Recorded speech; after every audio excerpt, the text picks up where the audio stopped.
Great, thank you. Cameron was just telling you how wonderful your class was. Great, thank you, Cameron. You're welcome. And I just got a recording in progress notice.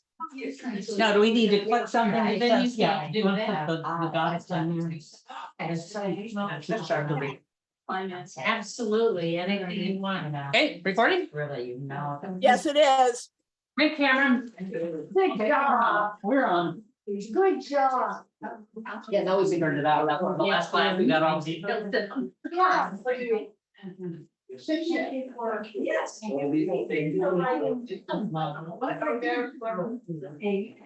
That's what I did. The other is, I've seen what this is, I've already sick of it.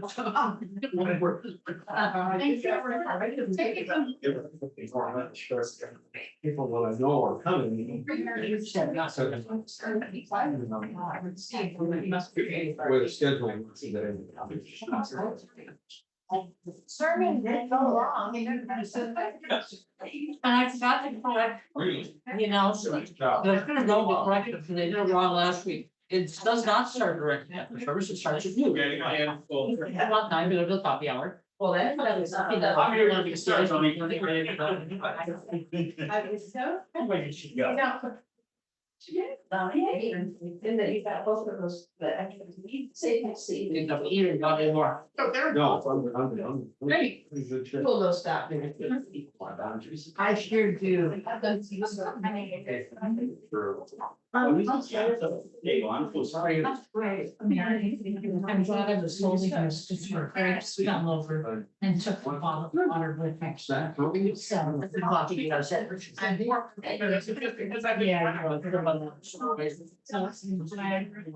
want this. No, I don't want any more. Yeah. Yeah, I'm told this is. Somebody you get frustrated when it's full, that's why I wouldn't turn off your alarm. Yeah. Hold it or hold it and everything else.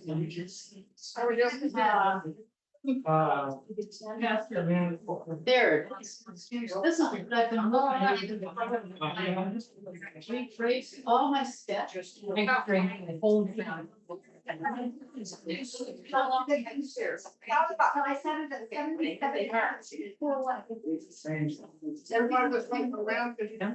Part of the journey, there you go. Hey, I'll be taking attendance and is that right? She started herself over. I know what you've done. Yeah. I'm losing the process. It's supposed to be. Depends with the 2-3 different. That's when you get it for 2 solid weeks and it's. There and 100 years. After you get to them. Fires or something.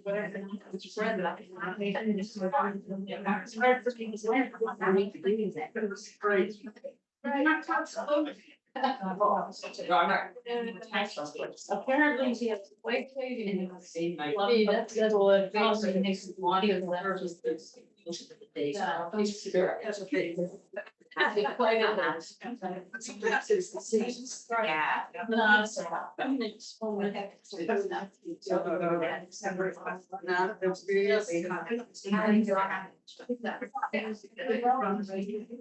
No, it's.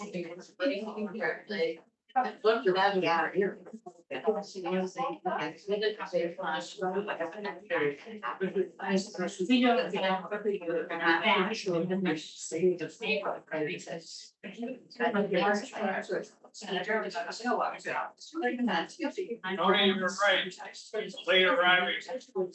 Late arriving class. Or else.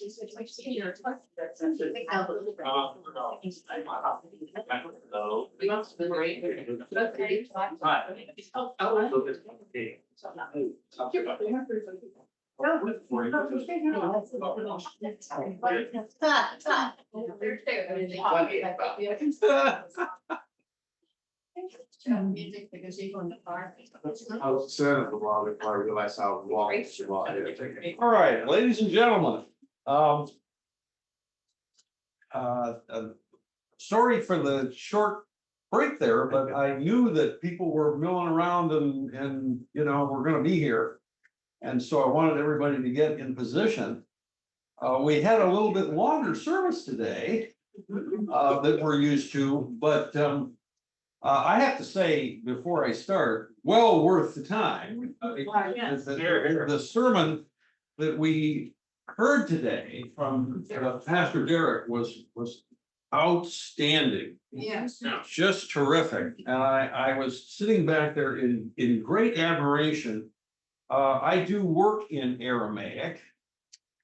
He said, the points that he made linguistically about this particular passage in the Gospel of John, very apt. And the vision, one of the ways to conceptualize this, he didn't use this, but it's one of the ways to think about John, particularly as a gospel, is that Jesus is running a seminary class. He has these 12 people that he's admitted to the class. And now he started a ministry, and we call it his public ministry, but it really wasn't all that public.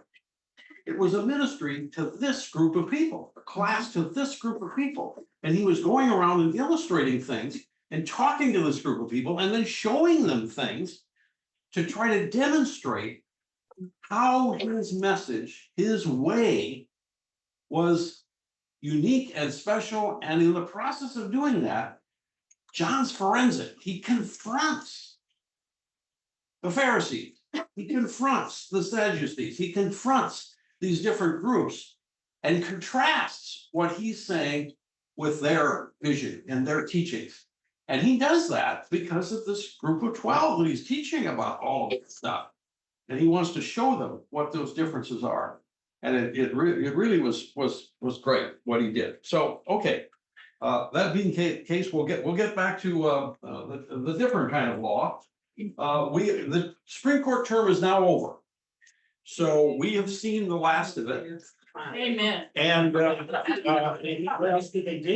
but just hold on to your hats and wait till next year. No, really. You ain't seen nothing yet, as the expression goes. But so what I'd like to do today is a wrap up. We got the blockbuster affirmative action decisions, and next to the abortion decision of now, a term ago, those are so far the signature big items for this court. So we're going to spend a considerable amount of time today on the affirmative action cases, and to talk initially about the cases and how they developed and what the court had to say here. This is a 6-3 decision, and the 6-3 decision is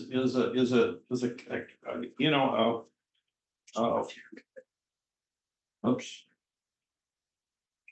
Having trouble. Is it not working? You're thinking not working? No, for some reason it's not advancing. With the, Excuse me, but I thought we were also gonna touch on Roe v. Wade today. We actually, Roe versus Wade is something we covered last I time. was here last time. Yeah, We yeah. didn't go very far into it because it was at the end of the class. Yeah. Well, but in terms of Roe, of course, is the background to the overruling of Roe. Roe is no longer with us. the screen. Yeah, okay, all right, thank you. But we'll leave that and some of these other decisions as well. There are quite a number of decisions that have come down the last few days. And I want to focus on affirmative action just primarily because it was a big production number. I mean, this was a thick filing by the court, quite a few different opinions. So we'll start there, and then we'll see where we go. Obviously, we can comment about Roe and some other things. Yes, ma'am. Oh, I'm sorry. I thought you were trying to get my attention. But okay. So today we're going to talk about the opinions and the holdings of the case and the likely impacts that it will have. And we're going to ask the question, where do college admissions go from here? And I'm going to ask you to put yourselves in the position of admissions officers and their lawyers who now have to confront this decision and decide what they're going to do next in terms of how they manage their admissions.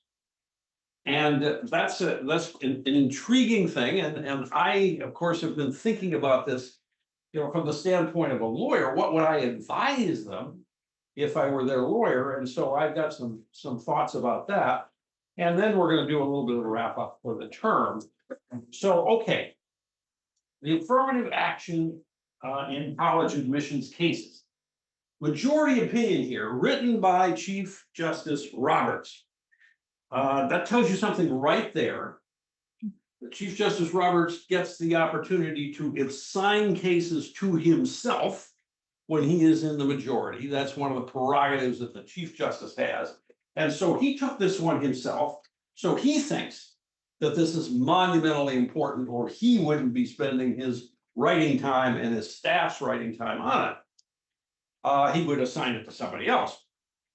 So he writes the opinion here. It was signed in this case by Justice Thomas, Justice Alito, Justice Gorsuch, Justice Kavanaugh, and Justice Barrett.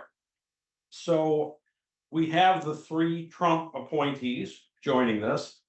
And then Thomas, of course, is a traditional, he was a George H.W. Bush appointee.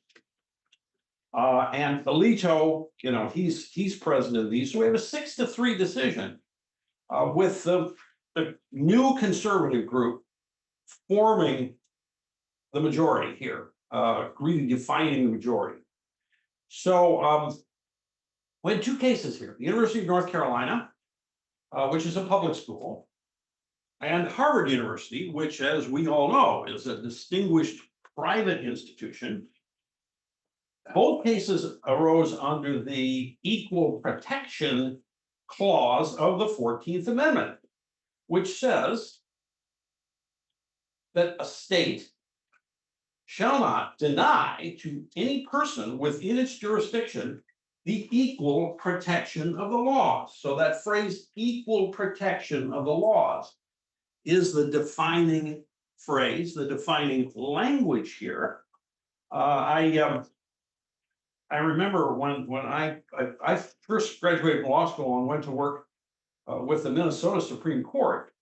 And I remember that, in Minnesota, we had kind of a mixed bag for justices. I worked for a judge that was a very, very fine common law judge, very knowledgeable about the law. And I learned a great deal from him the year I was with him. But there were some other people in the court that were not quite as knowledgeable. And we had one in particular, Lawrence Yetka, his name was. He was from the Iron Range in the northern part of the state. And I guess the guy went to law school. I wouldn't figure that out really from the way he was managing things on the bench, because I remember once we had a hearing on a case involving the 14th Amendment and this language, the equal protection of the laws. And the state shall not deny this. And a lawyer was arguing, and Justice Yetka broke into his presentation and said, counsel, the equal protection clause of the 14th Amendment, that doesn't apply to the states, does it? And the lawyer, and my judge is looking at me. I was in the courtroom with him. And the other judges are kind of looking at each other, because it's right here. It's what it says. It says no state shall deny to any person. So yeah, it applies to the states. Well, why otherwise would it say that? But this lawyer was very, very polite and deferential to Justice Yetka. He says, Your Honor, I think if you look at the language, it says no state. And Yucca, who was a nice engaged guy. Oh, okay, great, that works. Okay, keep going. But we had a couple of that was actually an interesting political thing because they expanded the bench to 9 justices in Minnesota so that they could take the Democratic governor's 2 principal political opponents and put them on that bench by giving them seats and getting them out of the governor's race. And so that's the way they managed it. It was kind of clever. But now, so, okay, but it says no state. Well, then how does this get applied to Harvard? Harvard isn't a state institution, it isn't part of the state. It's not public in any sense. So where do we get this? Well, the tie that binds here is Title VI of the Civil Rights Act of 1964, which says that states cannot, on the ground of race, color, or national origin, enforce any exclusion from participation in or deny benefits to anyone or subject them to discrimination under any program or activity receiving federal financial assistance. Aha. Okay, this sweeps in all the private schools because guess how many of them receive federal financial assistance? Nearly so. I think that if I'm recalling correctly, there may be at least one that does it because I remember Bob Jones University lost a case in the Supreme Court and then said, we're not taking federal money anymore. And so they tried to step out of it in that way. But so there was no question, and Justice Roberts said in his opinion that a violation of Title VI is a violation of the 14th Amendment. So we're going to treat this case as if the 14th Amendment applies both to Harvard and to the University of North Carolina, and proceeded that way. And he made a note in a footnote, and he said, no party has asked us to reconsider that proposition. Seems pretty clear. Only Gorsuch apparently said something in his concurring opinion that maybe this doesn't work quite as neatly as they think. But anyway, that wasn't raised here. So the 14th Amendment is what we're talking about. The Equal Protection Clause is applicable to both. So, okay, what goes on at Harvard? We have about 60,000 applications a year at Harvard. Fewer than 2,000 students are admitted out of the 60,000 that apply. How many are in their freshman class? Well, you could take 60,000. We're talking or 2,000. You talk about undergrads. I would say we've got 2,000, roughly 2,000. Because the number admitted is not the same that enrolls. No, that's right. But Harvard, that's closer than most. So roughly that you get an offer to go to Harvard, most people go. But of course, Harvard, like a lot of these distinguished Eastern schools, they have a small undergraduate program, and then they have a huge graduate program. Mm-hmm. So there would be more graduate students than this number. But so we have Harvard admitting here about 3%, which is a pretty small number. And again, what defines this? Excellent grades, glowing letters of recommendation, and overcoming significant adversity is a point they make about their admissions, and that is supplemented. All of those things are going on in the normal course of admissions there. Plus, Chief Justice Roberts points out race is involved. And so how is race involved? And so what I did, and I went through the opinion and I outlined all of the ways race is involved and the way he describes it.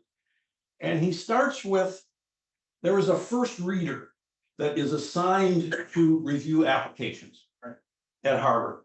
And he has to rate 1 to 6. 1 being best, 6 being worst, in 6 categories, each application.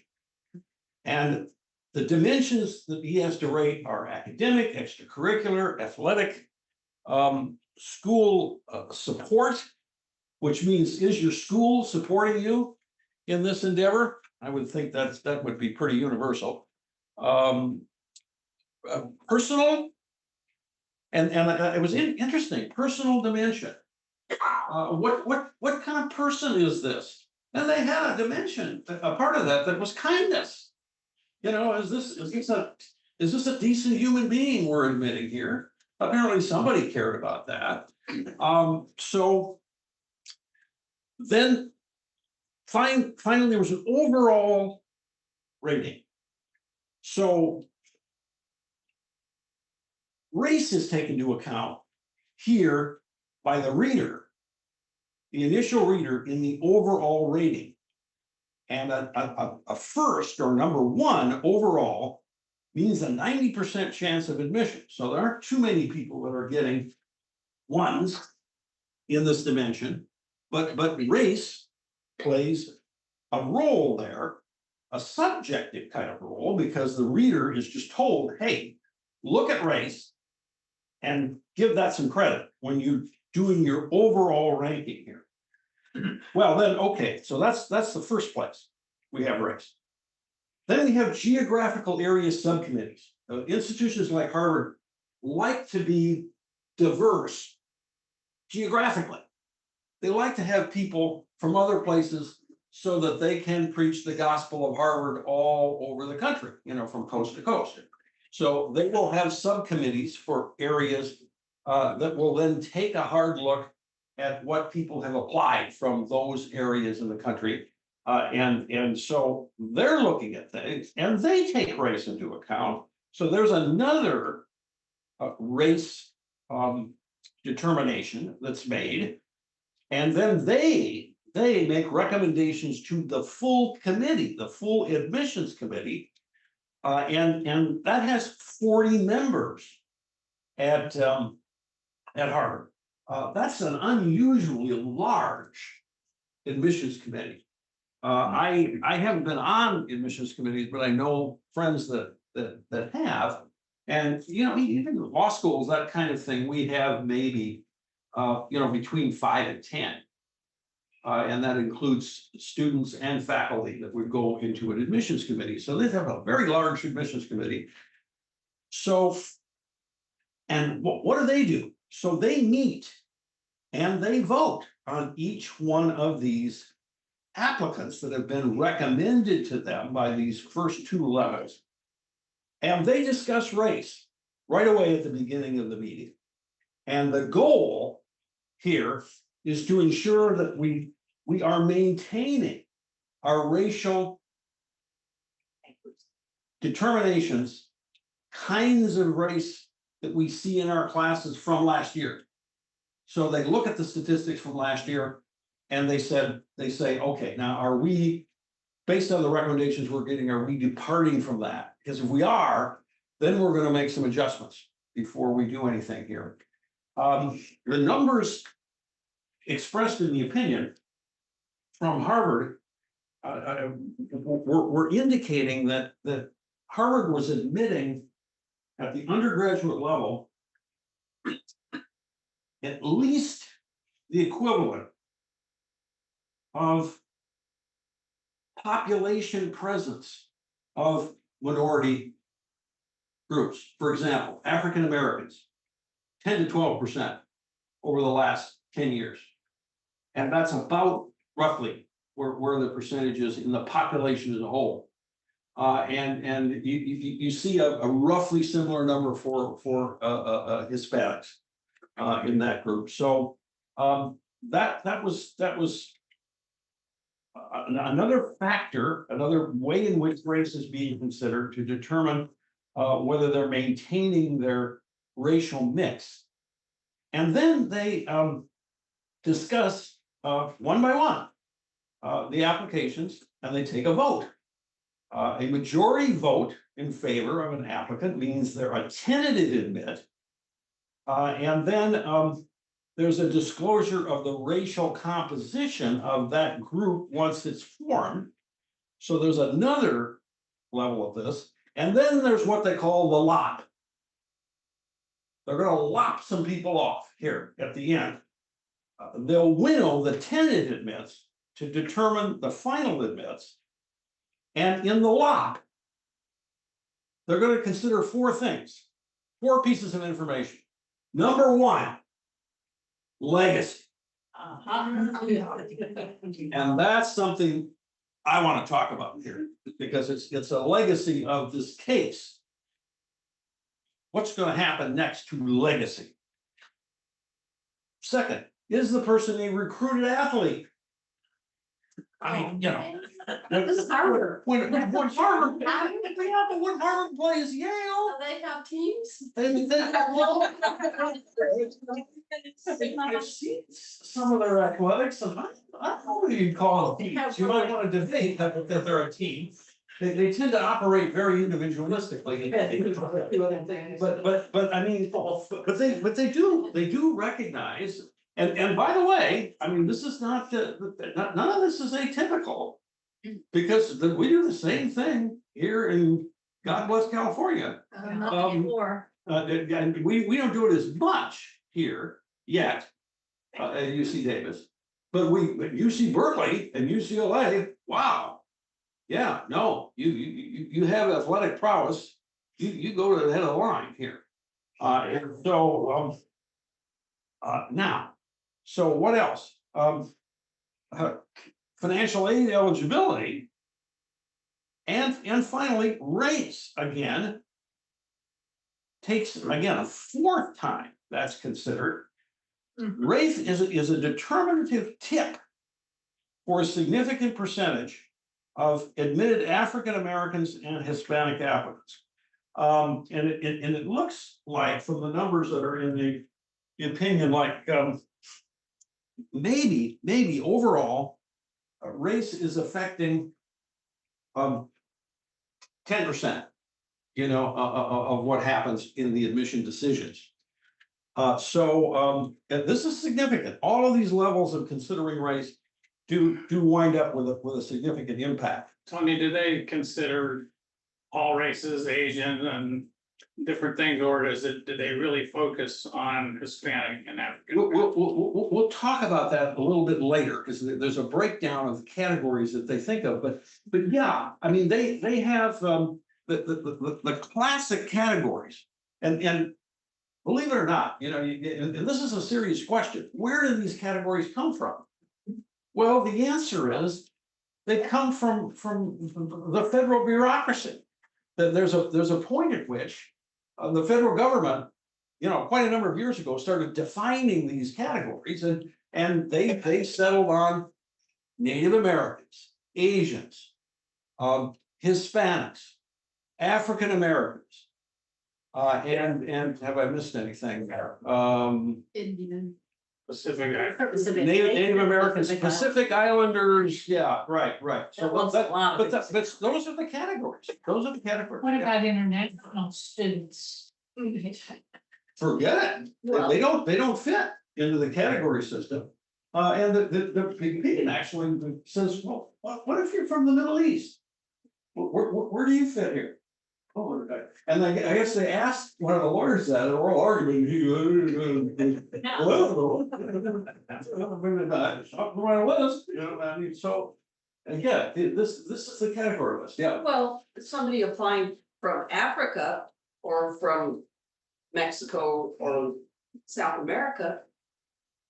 Well, but the Mexico, South American people would be Hispanic. The Africans would be African American, and that's a category. No, but if they're not, don't have the American. They don't part have the of American Af- part of it, but if they, you know, they'll get. I mean, They'll I get. would assume they would count. They will get counted in that category. They will be counted. But you know, how do these definitions work out? You know, many if not most of us, are mixed race wonders. You know, here, and so, you know, this is largely self-defined. Yeah. And the categories are government bureaucratic categories, so we can question right here, just what does all this mean?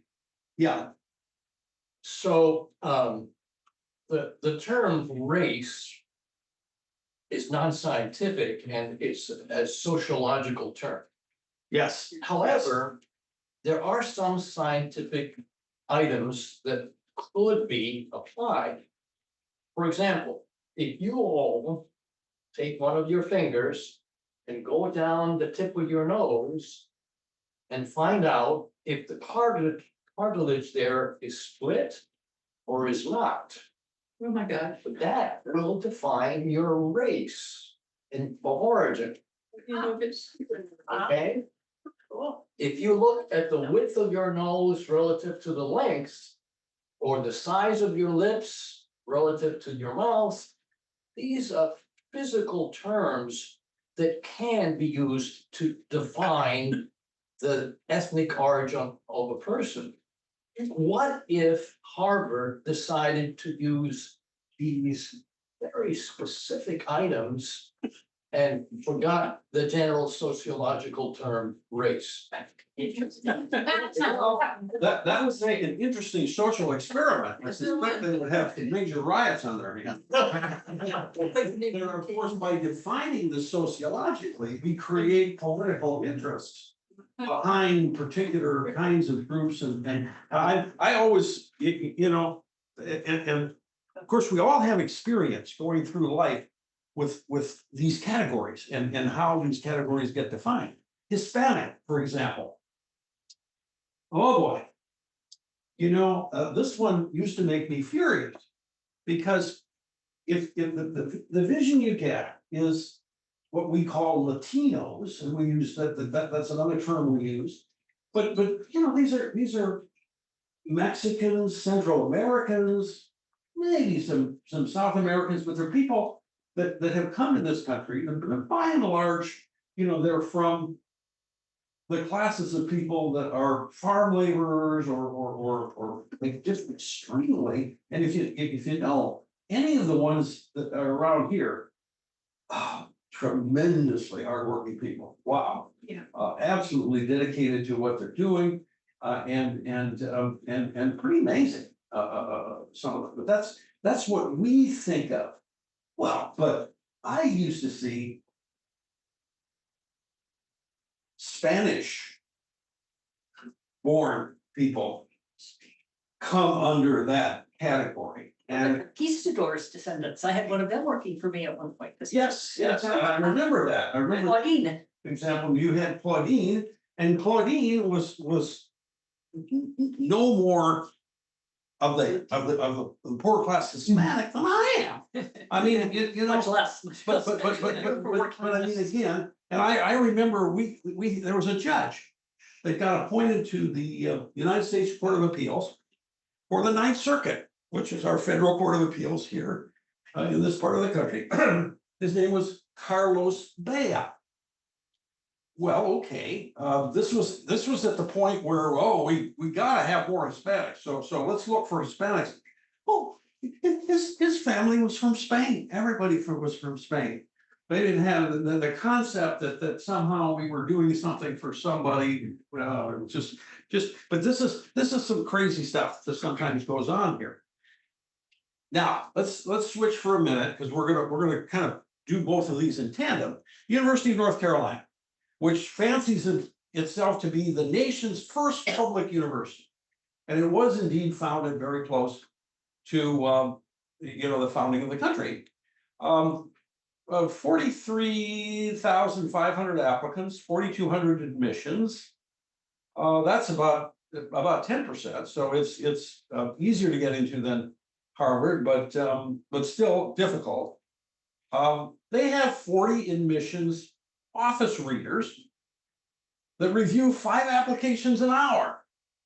My goodness, I mean, this is worse than physicians, where you get 10 minutes for the patient. They they gotta spend, what do they get, 20 minutes apiece? Well, not 20 minutes apiece. Well, No, 12 minutes apiece, 12 minutes apiece. So they get to spend 12 minutes for an application. They can't even read the supporting material in 12 minutes and appreciate them. So, you know, this is just, so, okay. They are required to consider race as one factor in their 12 minutes. So, okay. Other factors that they're to consider.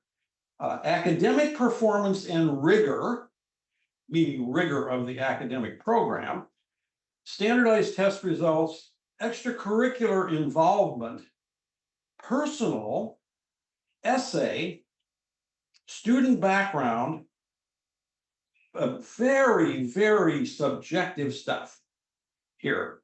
And again, assessment made in 12 minutes. The court noted that underrepresented minority applicants scored much higher on the personal dimension and lower on all other dimensions. So the personal dimension was being used to advance race at the University of North Carolina. So, okay. Now then, it goes to another level, to a school group review. And the school group review, which is the final review here at North Carolina, can revise the reviewer's decision and then make a final decision. And so, again, they also have race as a factor in what they're doing. But so that's it. Those are the two systems, Harvard system and the University of North Carolina system. And so just brief legal background. The 14th Amendment demands equality before the law for all races, says the court now. I'm talking Justice Roberts here. It is hostile to distinctions being made based on race, ethnicity, any of those kinds of categories. And here is the Constitution is colorblind.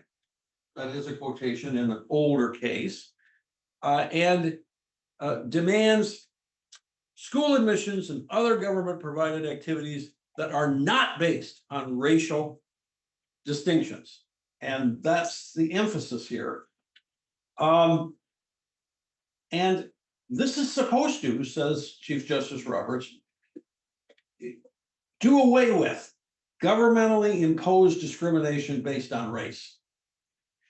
And so again, and he goes through an elaborate discussion of how this principle of eliminating race-based distinctions has expanded into lots of areas of public life with subsequent decisions from the United States Supreme Court. School desegregation, if you remember, Brown versus Ford was like the watershed decisions here, where we drew a line under separate but equal. Separate was not equal, says the court in Brown versus the board. And from that point, the whole concept of equality and removing race from these decisions is going through all kinds of categories of things: jury service, public transportation, access to public facilities, including golf courses and recreational programs and parks.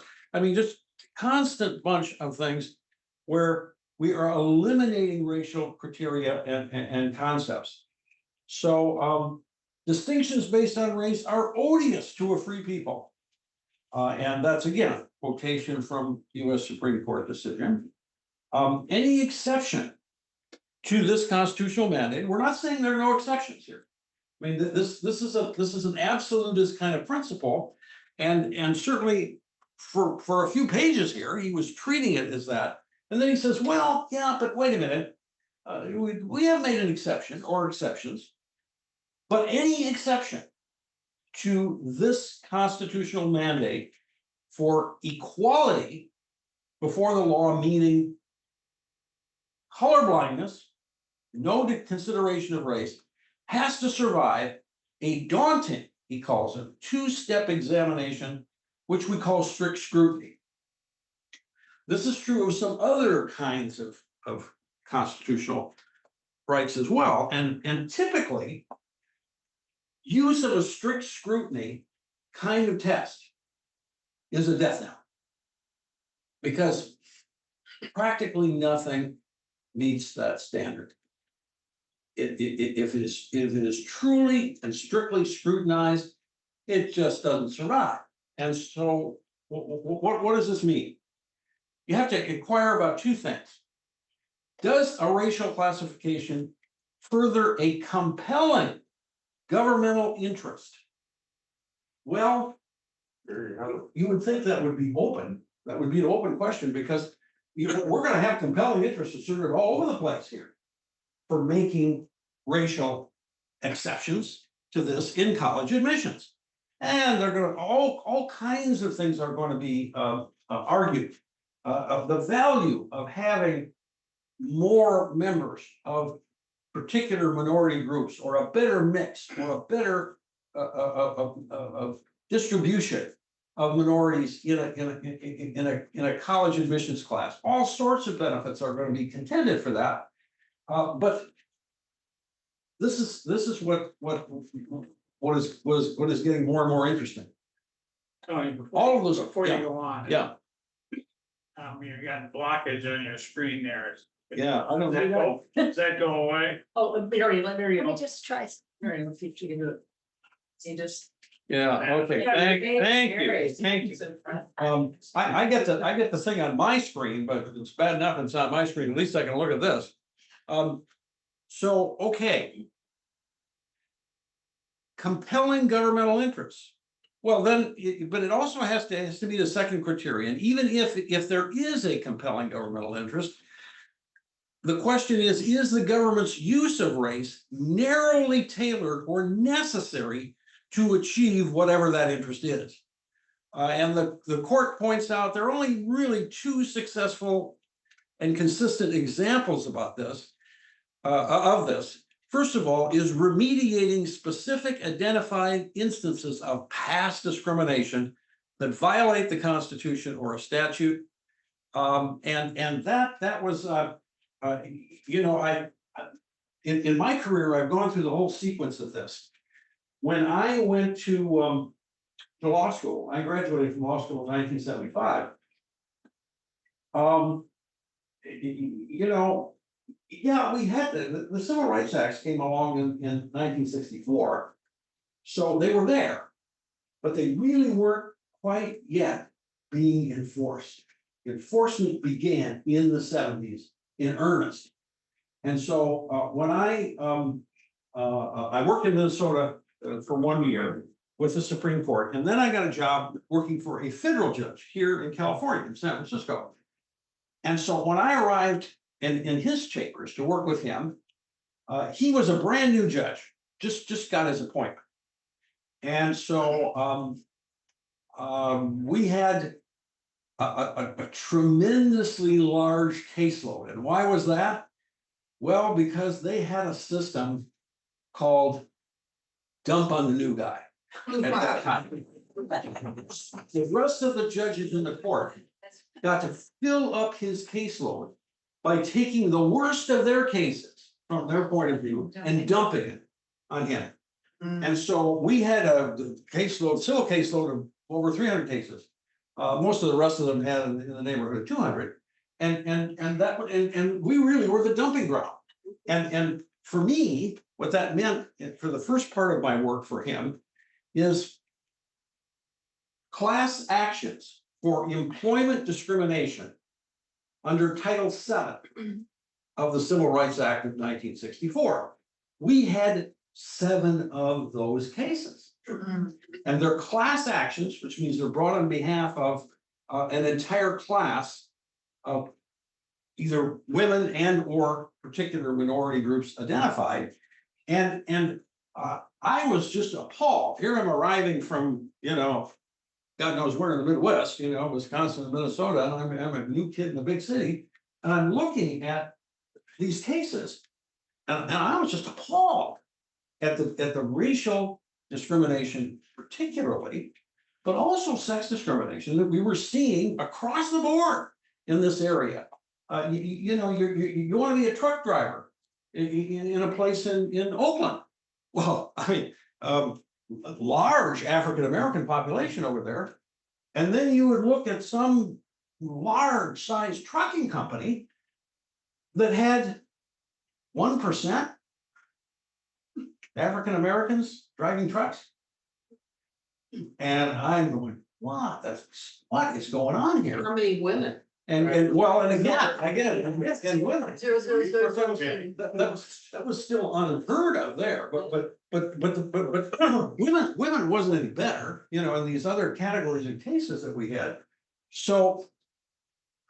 But I'm spending all this time, but the whole object of what we were doing is using the Civil Rights Act of 1964 to root out and provide remedies for past discrimination that resulted in these horrendous numbers. I'm curious if the recent ruling, Supreme Court ruling, affects gender considerations in admissions or not? It's not as problematic. It's women outnumber men. It's actually problematic the other direction now. As a matter of fact. But men might say, what? The numbers have so changed in that department. No, I realize that, but I'm asking about the law. So. Well, and no, and there's no discussion of that at all in any of the opinions. So you could legally use gender to. Yeah, except that the number of women that are beaten down the doors here, and I'm talking about it at all levels. I mean, for goodness sake, when the last time I taught a law school class, oh, Jesus, I mean, we already had more than half 2/3 women in our classes. Yeah. Going back to the undergraduate admissions. Don't they take sex into account on that? Women would have a really good case of being discriminated against because I'm sure that there are many more women applying to Harvard and their grades and test scores and so far, they're probably quite good. Well, no evidence from this case. And I'm just saying there's that been any complaint about that. if you look at some of the public schools that take, the top, whatever. Yeah. 15%, 10 of that will be women. Well, and no, I mean, you would potentially have a problem there. And again, this would be a great new lawsuit. Certainly nothing in this decision precludes that lawsuit. If anything, it encourages it. And of course, that women are, although, interestingly enough, thinking about it legally now for a minute, women are in a different class when it comes to equal protection violations. They're not as favorable as race. And that's because of the civil rights Intermediate scrutiny. No, that's because of constitutional decisions. Intermediate level of scrutiny here. So it isn't the compelling state interest doesn't have to be quite so compelling to justify discrimination against women. But again, it just doesn't seem to be arising much anymore because of the large numbers that are there and the large numbers that are succeeding. The institutions are, they're happy to take them as they are. Yeah, I'd just like to point out that is very discipline specific. If you look at STEM, for example, or economics, my field, or finance, my field, women are vastly underrepresented. And so, there are still, I think, institutional barriers to the advancement of women in certain disciplines. Yeah, no, and I think that, that certainly is very true. Now, and I know, some friends of mine that teach at UC Davis. One friend of mine used to be the chair of the physics department. And they had a devil of a time getting women into their PhD programs. And they were searching long and hard, and the pressures, you know, and we're talking about, now this is 20 years ago, but the pressures to reduce standards to get more women were real at that time. Now, not so much now. They seem to have more, although they still don't have enough. And so, you know, those issues are just, they're there, but they're just more specific in particular areas. So they also gave the other example of serious risks to human safety in prisons. That was sort of a little bit limited here. When you say remedy specific instances, you're not talking about saying that this trucking company now has to hire 50% black, right? You're just saying that you have to institute some kind of a procedure for hiring, which clearly will not discriminate. Well, but no, I mean, we entered injunctions that required significantly more than their presence in the population, but as a remedial matter that would then be withdrawn once those numbers improved. At some point in the future, that injunction would be changed, would be altered, would be modified.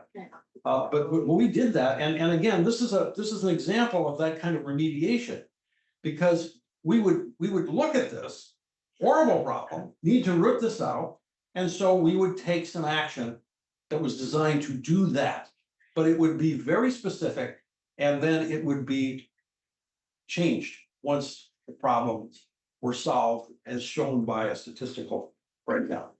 Tony, would that strict, what's it called again, strict Scrutiny, yeah. strict scrutiny, would something having to do with State Department needs be a valid reason for, you know, admitting people with language skills, with racial background, or whatever? You know, certainly I would think, Jim, it can be. It can be. I've never heard of that. I certainly don't see it in any cases. And I think that's because, well, you know, I mean, we have a lot of people that have language training, and we teach a lot of language skill here. Including, you know, the Monterey Postgraduate School down there, this comes to mind off the top of my head as the place where we teach lots of languages, including some that you know, not a lot of our students are getting. Well, that's never math enough. I just want. Okay. All right. So. What is the compelling state interest here? Well, the court says, and looking at the past cases, the key case is an opinion Justice Lewis Powell wrote for himself only in a case called Bakke. That came out of here, all about that. the Bakke case, and that case was completely fractured in terms of where the court was, and the only thing that lasted in that case was Justice Powell's opinion, because later cases then said, oh yeah, Justice Powell had it right, and so we're going to follow him, and then that became a court majority in later cases. But Justice Powell talks about specifically the educational benefits that flow from a racially diverse student body. And this was after he rejected a whole bunch of other rationales as being totally speculative. You know, the idea that if we have more African Americans in school, we will have more African Americans than out in the professions, and they're going to reflect a different point of view on law or medicine or whatever we're dealing with. Too speculative, said Justice Powell, and the court has never resonated to anything other than this one. A racially diverse student body brings benefits to the educational institution in the way it teaches and the way it operates, and so that's been recognized as legitimate. And so we want to, says the court, cabin or limit the role of race here. So we will defer to schools as to the benefits from a racially diverse student body. Witness the current emphasis, diversity, equity, inclusion, DEI, which is a big part, of emphasis on campus, including in the UC system where affirmative action is supposedly verboten. So, okay. And what we can't have though, says the court, is quotas. We can't have separate tracks. We can't have insulation of particular applicants from competition to obtain places in an undergraduate class. We can't have specified percentages, nor can we have stereotyping based on assumptions that are essentially speculative, that people of a certain race are going to have certain points of view, or they're going to have certain kinds of skills, or they're going to have certain kinds of things that are characteristics of them. Not permitted, says the court. So those things are not used and cannot be used. So, okay. And this is a critical part of this decision. Universities have to operate their race-based admissions programs, anything having to do with race, in a way that is sufficiently measurable to permit judicial review. So you have to have a justification that can be measured in some way about whether that thing is real, and that's hard. That is extremely difficult. So it's easy to sit and speculate about what possible interest there might be, and to wax eloquent about this, which lawyers do. And oh, the legal briefs are full of this stuff. There are essays on it. My goodness, the law reviews are full of articles about all the advantages of diversity, because this is such a dominant idea on campuses now that it's almost like if you don't have this point of view, people are going to look askance at you. And so they're all tripping over each other to come up with ways to talk about how wonderful the society would be if we just had more of this kind of diversity, equity, and inclusion. So, well, note this. This is the other thing. I read this in the news media all over the place before I read the opinions in this case. I was told by the dean of the UC Berkeley Law School, well, the court has carved out, has made an exception for military academies in this context. And so I'm okay. I mean, he's the dean. I know the guy. I actually was co-counsel with him in the case. And I'm looking at what he read, and so I said, okay, fine. That's what the court did. Court did no such thing. They dropped a footnote, and they said that, hey, none of the lower courts addressed this. The government had filed a brief arguing for an exception for military academies, and the court said, we don't need to address this. We're not going to. So they simply didn't decide it. They didn't carve out an exception. They didn't do anything like that. So that issue has not been determined. And it'll be determined another day, I presume. So what are the flaws in these programs? Both of them were struck down, by the way. Both the UNC and the Harvard programs were struck down. Number one, interests were insufficiently measurable. Adapting to increasingly pluralistic society. Robust exchanges of ideas, innovation, and increasing understanding among the races. All of those kinds of things. Empathy, greater empathy. The court said we can't measure any of this and we're not going to consider any of it. Wow. How many future leaders Harvard would create without racial preferences? these are the kinds of inquiries no court can resolve, says the Supreme Court. So, okay, number two, no meaningful connection between the goals, all of these wonderful things envisioned, and the means employed. And now here, when we talk about classifications, here are the classifications, the official ones: Asians, Native Hawaiians or Pacific Islanders, Hispanics, African Americans, Native Americans. Court says imprecise and overbroad. What about Middle Easterners? And the court here got really insulting to academic institutions, because it said the response that we get when you come up here with this, use my word, drivel, you know, where you're talking about this amorphous thing and this amorphous, we can't measure any of this.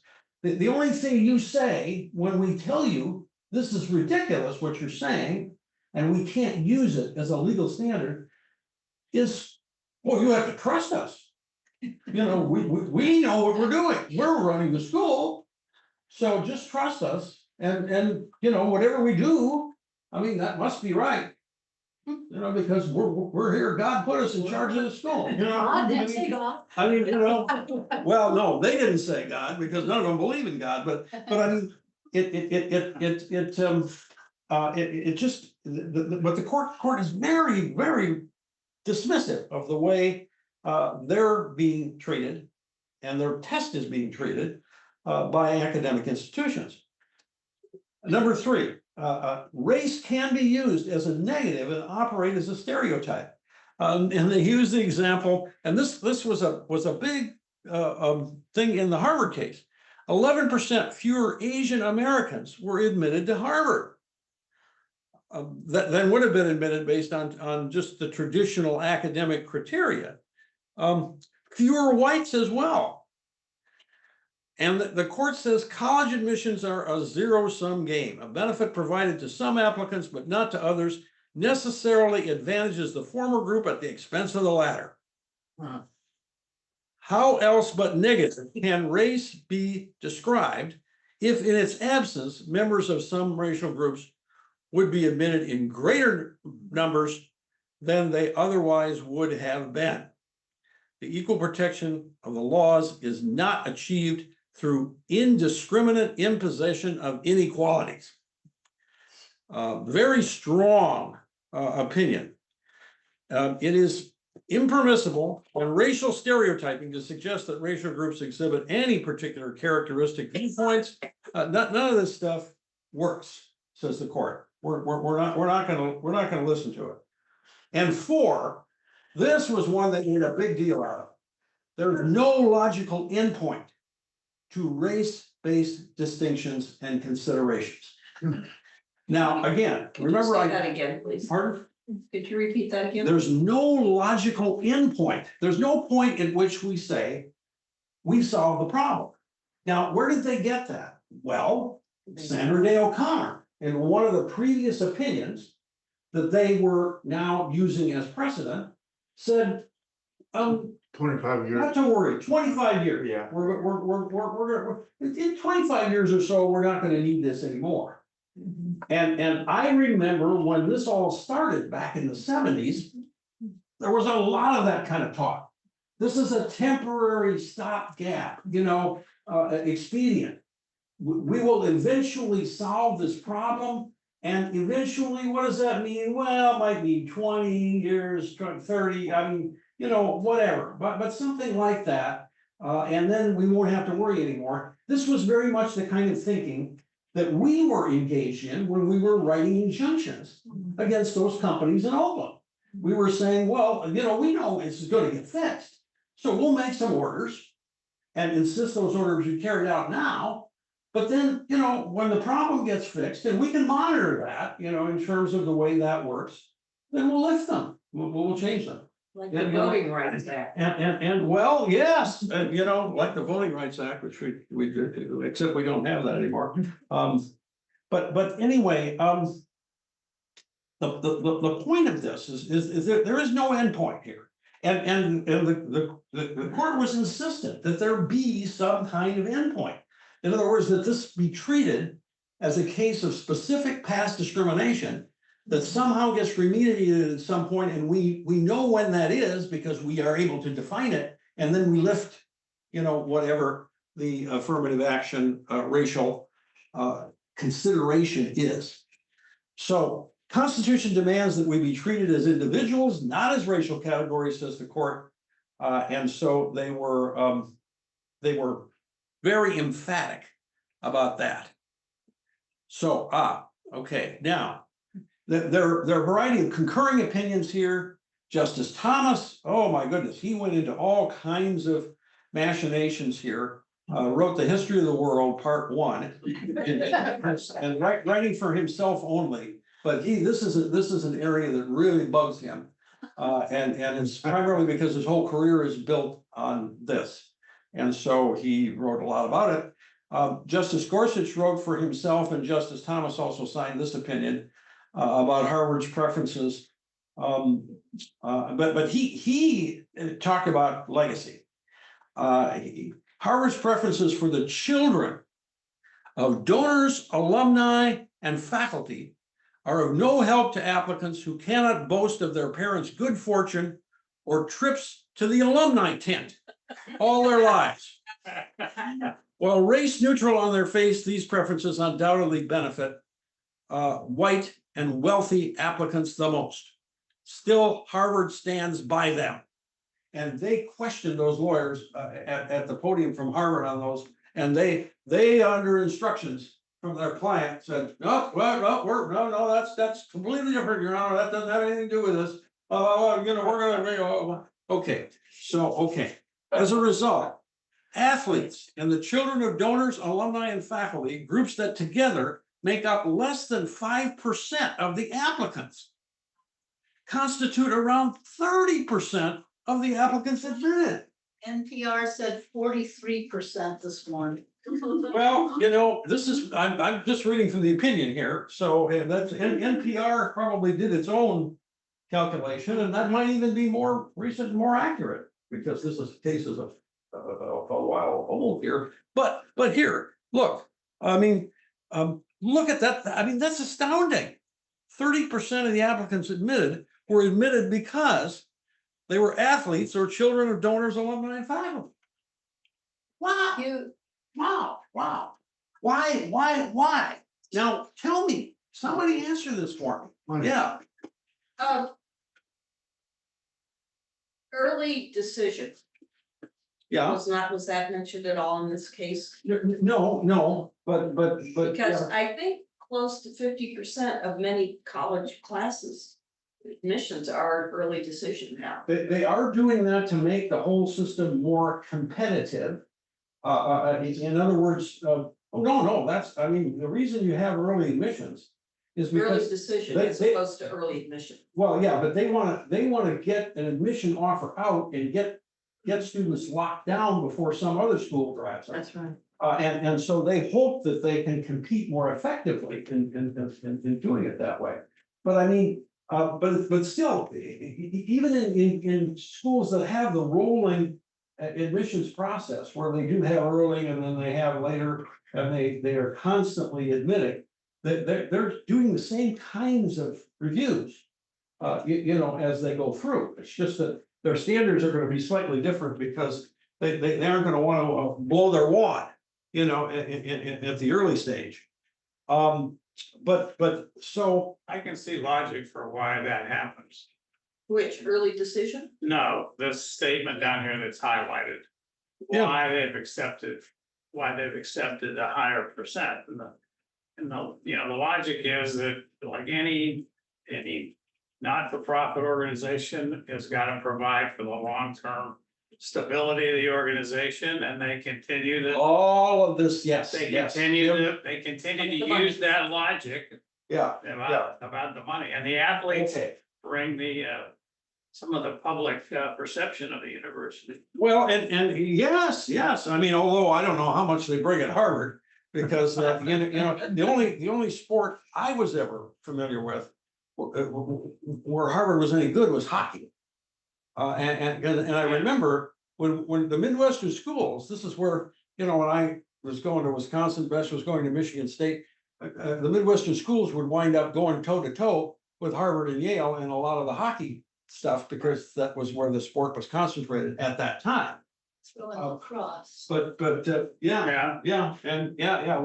there's another one, but Yeah, he's yeah. done well in yeah. basketball. Well, but I mean, yeah, of course, you want to attract donors, you want to keep them happy, you want to keep them donating. And you know, this is the alumni tent and, you know, all of this kind of stuff. All of that is part of this, and I'm gonna give you some numbers to show you how successful that's been for Harvard. Now, so is there an escape hatch here? Yeah, In terms of athletics competition, yeah, you see Harvard and Yale are most competitive against Oxford and Cambridge in crew. yes, That's actually yes. the most important sport at Harvard. Yes, and I remember, you know, when I was at Cambridge. We stunk. In that category. Now, since I've been going back to alumni events occasionally, before COVID, we had something called a boat race dinner. Where we would get together with Oxford and Cambridge alums, and we would have played in the background the video of the boat race, which was run on the River Thames just the week before that.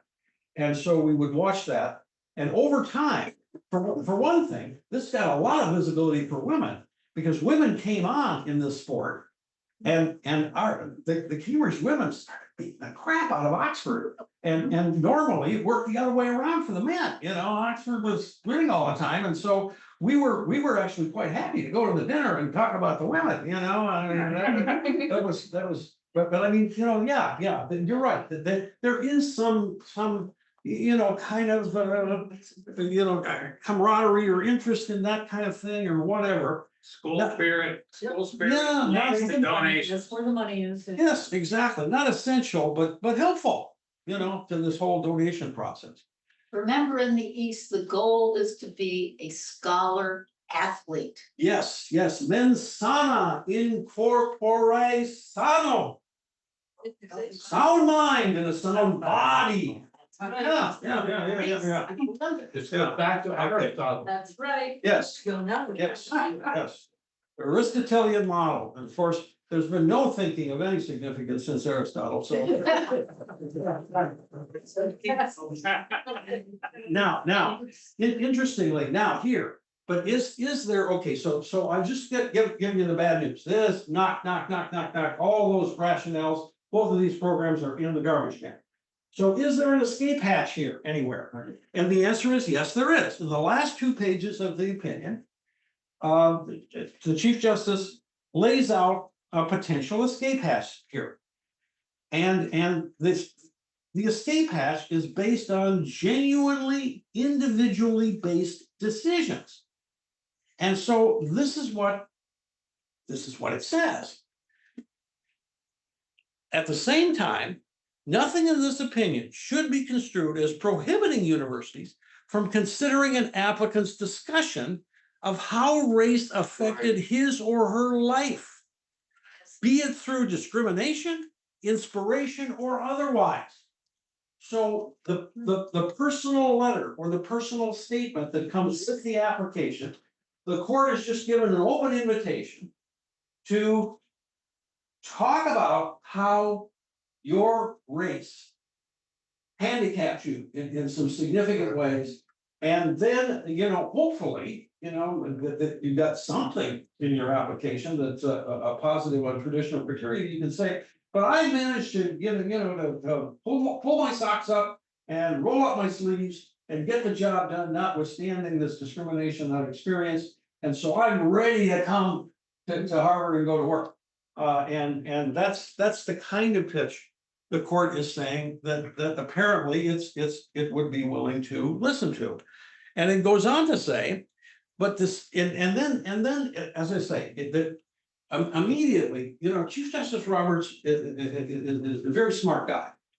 And he's looking at this, and he was a lawyer, very, very effective lawyer, Supreme Court lawyer, an advocate when he was in practice. And so he's thinking, okay, I just said something here, but no, I don't want to make too big a hole here. I don't want to make a huge hole here. So what am I going to do? I've got to limit this in some way. I've got to take it away. I've got to show, and particularly when the dissenting opinions came in and they said, hey, no biggie, even though they're talking out of both sides of their mouths in the dissent. And on one side, this is a disaster. And the other side is, well, we can fix it. And the way we're going to fix it is we're going to use individual evaluations, and we're going to look at not race, but disadvantage. We're going to look at what challenges, what disadvantages people face. That's not a racial category. So, okay.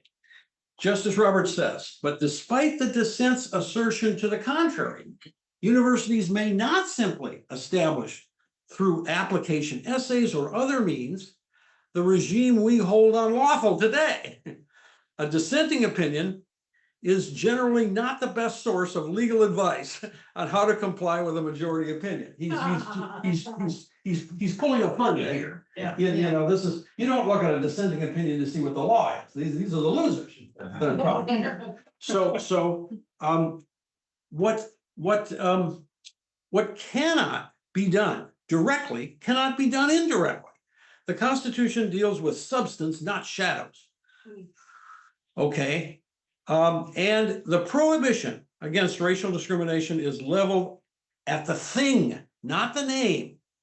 A benefit to a student whose heritage or culture motivated him or her to assume a leadership role or train or attain a particular goal must be used to that student's unique ability to contribute to the university. In other words, must not be treated based on his or her experience as an individual, must be based on his or her experience as an individual, not on the basis of race. Many universities have for too long done just the opposite. And in doing so, they have concluded wrongly that the touchstone of an individual's identity is not challenges bested, skills built, or lessons learned, but the color of their skin. And so this is what they're saying. And this is one thing you can say, if I had some of the whining academics here, I would say to them, what he's telling you to do is stop whining and do your job. If you're doing individually based decision-making, do it. Get in there and evaluate these applications carefully, read them carefully and read them in light of what this person's disadvantages as well as advantages, what their challenges are, what it is they have experienced, and race can be a part of that experience, but we want to know their student reaction to it and how then they are better prepared to come to this institution and study. That's really where it needs to go. And so that's what Chief Justice Roberts is saying.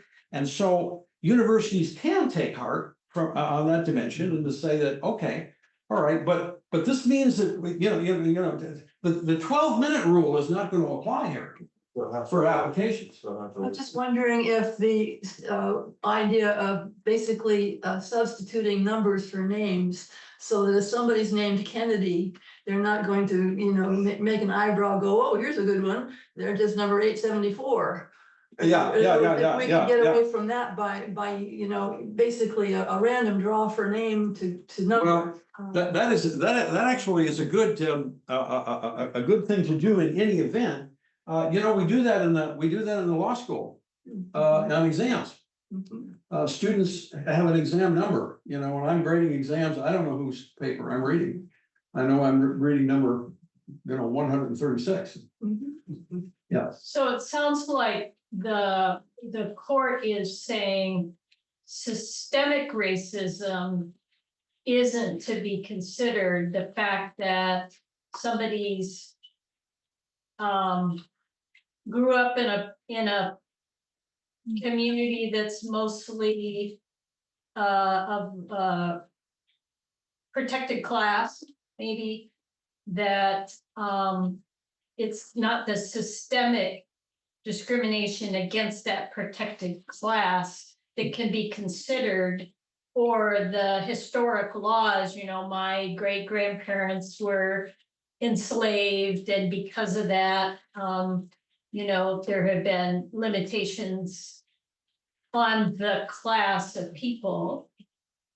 All of that is speculative and irrelevant according to this decision. Yeah. They wouldn't even acknowledge the existence of systemic racism for purposes of the 14th Amendment. Right. Right. What they're gonna say is, no, the only thing that gets you around the 14th Amendment equality requirement, strict equality requirement. In other words, colorblind requirement is looking at the individual characteristics of people. Yeah. But again, what comes to my mind is if they looked at their income level, for instance, they don't know which side of the tracks this person may or may not have had experience with. They'd only see an income level of X or Y or Z or ABC. Right. So why isn't that something? Well, the only reason that is the case is wealth-based or financial advantage-based discrimination or distinctions, not part of the Constitution, not part of equal protection of the laws as defined in the United States Constitution, because this is a post-Civil War amendment. This had to do with racial distinctions. We have never really said, oh my goodness, you're not getting equal protection of the laws because you're poor and somebody else is middle class, and so you know, no, that's not part of what the 14th Amendment covers. So the court isn't even dealing with that. Well, wasn't the 14th Amendment directed? It was directed at slavery, right? It was directed at Jim Crow. It was directed to slavery or to root out slavery as it existed in 1868. Right. You said the current court wouldn't even recognize racial discrimination. No. Wouldn't recognize wealth discrimination. Oh. Wealth discrimination. Oh. Wealth-based categories and financially based categories or non-racial categories generally are not going to be recognized. So that's why the court didn't make a comment about that, because it's, you know, it's not going to be part of the charge. Yeah. Over 50 years ago, I was a college admissions officer. At a very selective college for a number of years, and then at a less selective college for 1 year. And what just astounds me is how little the admissions process has changed in 50 years. The big bugaboo was the common application, which made it easier for applicants to write one essay and send it out. In the old days, you had to write an essay for each college, and that kept it to a reasonable number of 4 to 6 colleges. Now they can just do, anyway, it just astounds me. I was the one making those first selections and reading those files, and I think I could read one in 12 minutes. Well, you know, You got really good at what you wanted to look at. I used to say when I was grading bar exams that I could tell whether somebody passed or failed within 2 minutes. Well, and your first read is to eliminate people. To get the ones that will not benefit from the education. Right. You do a disservice to everyone if you admit people who are not going to be able to. Right. And presumably though, you know, if you're either at UNC or Harvard, you don't have that many of those to screen out. More at UNC than you would at But Harvard. I mean, in addition to athletes, you had musicians and artists and actors and all sorts of other people that you needed to bring in to make.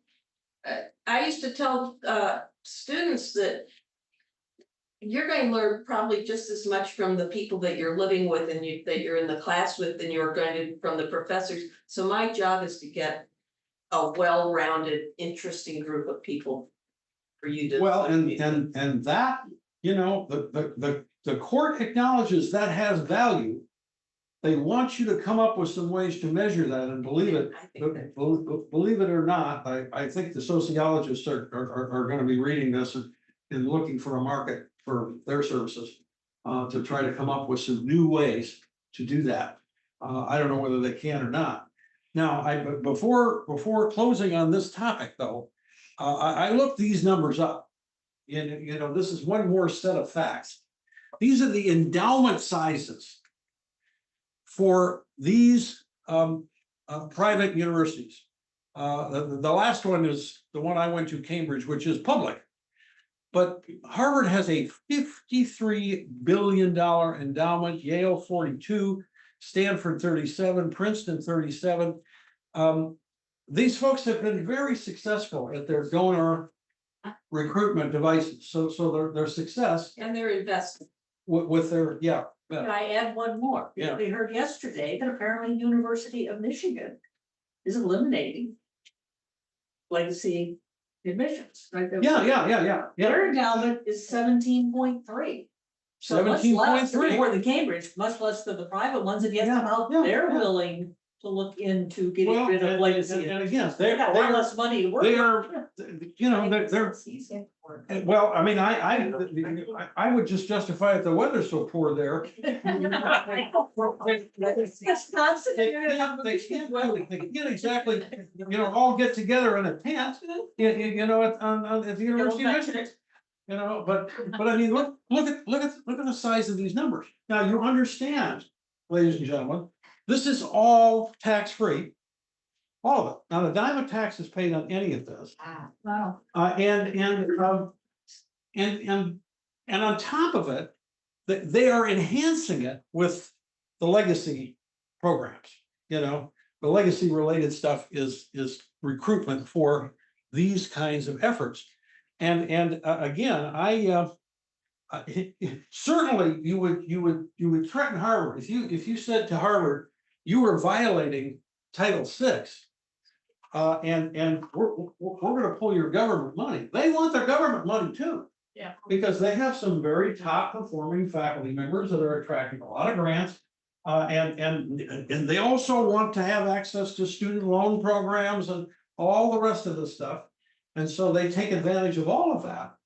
But plus the national influence these schools have through their networking in the big picture of running this country. amen, because this is the only thing I can come up with to explain this. Why is it that we have Republican administrations, we have Democratic administrations? This does not go challenged. This will be challenged now, because the Supreme Court, in a couple of the opinions here, not Chief Justice Roberts, but a couple of the concurring opinions, has thrown that down and has said, what is going on here? And how can somebody come into court and argue that they have to be able to do these race categories and then say, oh, but on the other hand, we're doing all this legacy stuff and don't touch that, because I mean, everybody knows that's sacred. You know, come on. You know, this is the kind of thing that gets you into trouble. It's the kind of inconsistency. Yeah. What Civil War? What is gonna keep Harvard to saying, okay, we've got an undergraduate college. We used to have a women's separate college.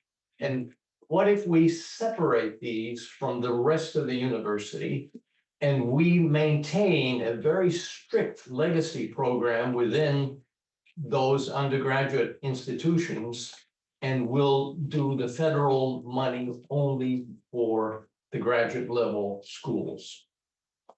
Well, I mean, that would be interesting, but you still, Still discrimination. student loans are gonna be impacted by that. You're gonna want your undergraduates, the tuition at Harvard is a pretty substantial amount. I don't know, I don't have these figures on the top of my head, but you have access to federal money to back that up, and they're not gonna wanna give that up. Those funds can pay for the entire undergraduate portion of the university. Of course. And that you don't need any federal assistance for undergraduates. I had always thought, What's that? but again, you don't have any political. Say goodbye, we don't need it. There's no political clout here. Because I would say to Harvard, okay, you want to keep doing things as usual. I want 5% of your return every year on that endowment in taxes. Because you ought to be paying the government more for all the benefits you're getting from the government. When you're sitting on this much private money, tax free. That's a pretty pathetic kind of thing to have tolerated. But notice, everybody agrees with this.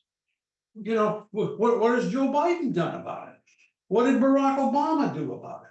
What did any of the Democrats do about it? Nothing. And of course, same thing's true of the Republicans, but they're together. People say that, oh my gosh, we're so divided in this country. No, we're together. We're together on taxing the rich is something we're all in agreement that we dare not tax the rich to the extent that they're able. We're all in agreement about that because it happens time after time after time, Republican, Democratic, in and out. And the same thing is true here for this legacy thing where everybody loves this. So let's not pretend it's otherwise, because now I think that the politics of that may change. But they're looking at this, Harvard's looking at this and they're saying, that'll die down. Nobody will care that much, next time we have an election, nobody cares. So there are benefits that get distributed here. So anything more? We're out of time. But any last questions or anything like that? If any of you want to talk about any other cases, I've read them all. I didn't get a chance to talk about all of them, but I read them all. So I'm Next week? Pardon? Next week? No, Another one? no, I'm being kicked out. They're occupying the space otherwise next week. Camera will censor that up so you can talk. Either that or let's have another 4 weeks planned a month from now. The Supreme Court hasn't shut up. Well, no, although they're gonna have a break now. Right. We won't hear from them again until October. Okay, well then, how about next year? I mean, this is going to go on and this has been very informative and insightful. Yes, indeed. Yeah, and we could probably stay ahead of the game more if we did it, on an ongoing basis rather than have. If you knew it was coming, you could duck better. Yeah. Thank you, Tony. But you notice how the court has been very clever politically here. They dropped a lot of cases this term and they granted review in those cases and now have decided them that don't amount to a hill of beans in terms of their impact. What are they doing there? And you'd have to question this. The court's trying to make certain points. Normally litigants try to do the same thing. They try to get their best case to the court on their best facts. But the court should turn down cases that don't have widespread impact. That's part of being on the Supreme Court. But this court, they're biding their time. They're building this stuff up. They've dropped a couple of bombs on us. This is one of them. The abortion is the other one. And they're going to let those settle in. And then watch out, watch for the next shoe to drop. And then officially. Okay, we're done. Thank you, Tony.